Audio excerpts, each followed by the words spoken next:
IPL 2025లో భాగంగా లక్నో వేదికగా ఆర్సీబీతో జరిగిన మ్యాచ్లో ఎస్ఆర్హెచ్ 42 పరుగుల తేడాతో భారీ విక్టరీని సాధించింది.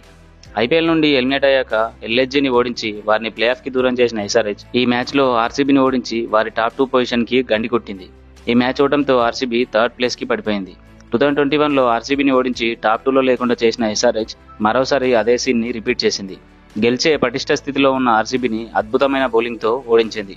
173 పరుగులకి 3 వికెట్లు మాత్రమే కోల్పోయి గెలుపు దిశలో ఉన్న ఆర్సీబీ కేవలం 16 పరుగులకే 7 వికెట్లు పోగొట్టుకుని మ్యాచ్ ఓడిపోయి వారి టాప్ 2 పొజిషన్ ని డౌట్ఫుల్ చేసుకుంది. ఈ సీజన్లో బయట గ్రౌండ్లో ఒక్క మ్యాచ్ కూడా ఓడిపోని ఆర్సీబీ లక్నోలో జరిగిన మ్యాచ్లో ఎస్ఆర్హెచ్ చేతిలో ఓడిపోయి ఆ రికార్డ్ని బ్రేక్ చేసుకుంది. ఇక ఈ మ్యాచ్లో ఆర్సీబీ టాస్ గెలిచి ఫీల్డింగ్ తీసుకుంది. పటిదార్కి బదులు జితేష్ శర్మ కెప్టెన్సీ చేయగా రజత్ పటిదార్ ఇంపాక్ట్ ప్లేయర్ గా ఆడాడు. ఇక బ్యాటింగ్ కి దిగిన ఎస్ఆర్హెచ్ ఓపెనర్స్ అభిషేక్ మరియు హెడ్ ఆర్సీబీ బౌలర్లను చితక్కొట్టేశారు. ఫస్ట్ వికెట్ కి కేవలం 3.3 ఓవర్స్ లోనే 54 రన్స్ పార్ట్నర్షిప్ అందించి ఎస్ఆర్హెచ్ ని స్ట్రాంగ్ పొజిషన్ లో ఉంచారు. అయితే అగ్రెసివ్ గా ఆడుతున్న అభిషేక్ ని లుంగి ఎంగిడి అవుట్ చేయగా నెక్స్ట్ ఓవర్ లోనే భూవీ హెడ్ ని అవుట్ చేశాడు. వికెట్స్ పడిన ఎస్ఆర్హెచ్ బ్యాట్స్మెన్స్ దూకుడుగా ఆడారు. నెక్స్ట్ ఇషాన్ కిషన్ మరియు క్లాసిన్ 50 రన్స్ పార్ట్నర్షిప్ అందించారు. ఇషాన్ కిషన్ దూకుడుగా ఆడగా క్లాసిన్ మరియు అంకిత్ వర్మ అతనికి ఫెంటాస్టిక్ సపోర్ట్ అందించారు. ఇషాన్ కిషన్ బౌండరీలు సిక్సర్లతో పాటు స్ట్రైక్ రొటేటింగ్ తో సూపర్ ఇన్నింగ్స్ ఆడాడు. ఇషాన్ కిషన్ జస్ట్ 48 బంతుల్లోనే 94 రన్స్ తో నాట్అవుట్ గా నిలిచాడు. మెచ్యూరిటీ నాక్ తో స్ట్రైక్ రొటేట్ చేస్తూ లూజ్ బాల్స్ బౌండరీలు సాధిస్తూ ఎక్కడా వికెట్ ఇవ్వకుండా ఎక్సలెంట్ బ్యాటింగ్ చేశాడు. అంకిత్ వర్మ సిక్సర్లతో విరుచుకుపడుతూ కేవలం 9 బంతుల్లోనే 26 పరుగులు సాధించాడు. ఇక చివర్లో ఇషాన్ కిషన్ బీభత్సంతో ఎస్ఆర్హెచ్ 231 రన్స్ సాధించింది. ఇక బౌలింగ్ లో రొమారియా షెఫర్డ్ 2 ఓవర్లేసి కేవలం 14 పరుగులు మాత్రమే ఇచ్చి 2 వికెట్లు తీసుకున్నాడు. బట్ మిగతా బౌలర్లందరూ తేలిపోవడంతో ఎస్ఆర్హెచ్ భారీ స్కోర్ సాధించింది. ఇక చేజింగ్ లో మాత్రం ఆర్సీబీ రెచ్చిపోయింది. కింగ్ కోహ్లీ 25 బంతుల్లోనే 45 రన్స్ సాధించాడు. సాల్ట్ స్ట్రగుల్ అవుతుండగా కోహ్లీ మాత్రం అగ్రెసివ్ ఇన్నింగ్స్ ఆడాడు. ఫస్ట్ స్ట్రగుల్ అయిన సాల్ట్ తర్వాత సూపర్ కంబ్యాక్ ఇచ్చి రెచ్చిపోయాడు. వీరిద్దరూ కలిసి ఫస్ట్ వికెట్ కి 6.6 ఓవర్స్ లోనే 80 రన్స్ అందించారు. అగ్రెసివ్ గా ఆడుతున్న కోహ్లీని left hand spinner Harsh Dubey out చేసి ఎస్ఆర్హెచ్ కి ఫస్ట్ వికెట్ అందించాడు.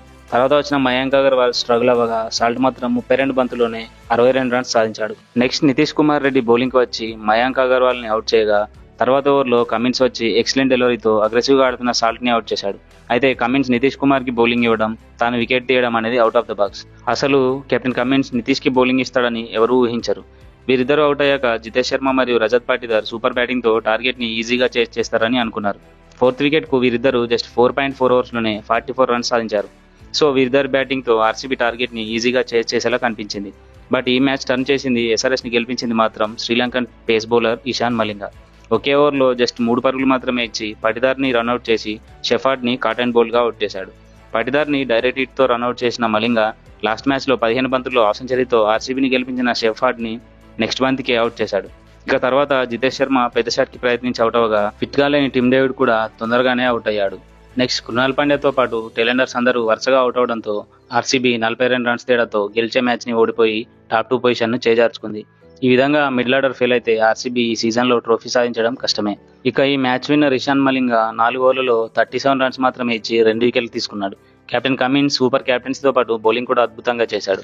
ఐపీఎల్లో ఎలిమినేట్ అయ్యాక ఎస్ఆర్హెచ్ ముఖ్యంగా బౌలింగ్ లో అదరగొడుతుంది. ముందు నుండి ఇదే విధంగా ఆడితే ఎస్ఆర్హెచ్ ఈజీగా ప్లే ఆఫ్స్ కి క్వాలిఫై అయ్యేది. ఎనీవేస్ ఎస్ఆర్హెచ్ మాత్రం సీజన్ ని రెస్పెక్ట్ఫుల్ గా ముగించాలని డిసైడ్ అయింది. నెక్స్ట్ కేకేఆర్ తో జరిగే మ్యాచ్ లో గెలిస్తే ఎస్ఆర్హెచ్ సీజన్ ని సూపర్ గా ముగిస్తుంది. ఇక ఆర్సీబీ ఈ ఓటమితో టాప్ 2 పొజిషన్ చాలా వరకు గల్లంతైంది. ఇక వారు టాప్ 2 లోకి వెళ్లాలంటే ఆర్సీబీ నెక్స్ట్ మ్యాచ్ భారీ తేడాతో గెలవాలి. అదేవిధంగా పంజాబ్ తమ నెక్స్ట్ మ్యాచ్ ఓడిపోవాలి. చూద్దాం టాప్ 2 పొజిషన్ లో ఏ టీంలు ఉండబోతున్నాయో అని. Thank you for watching.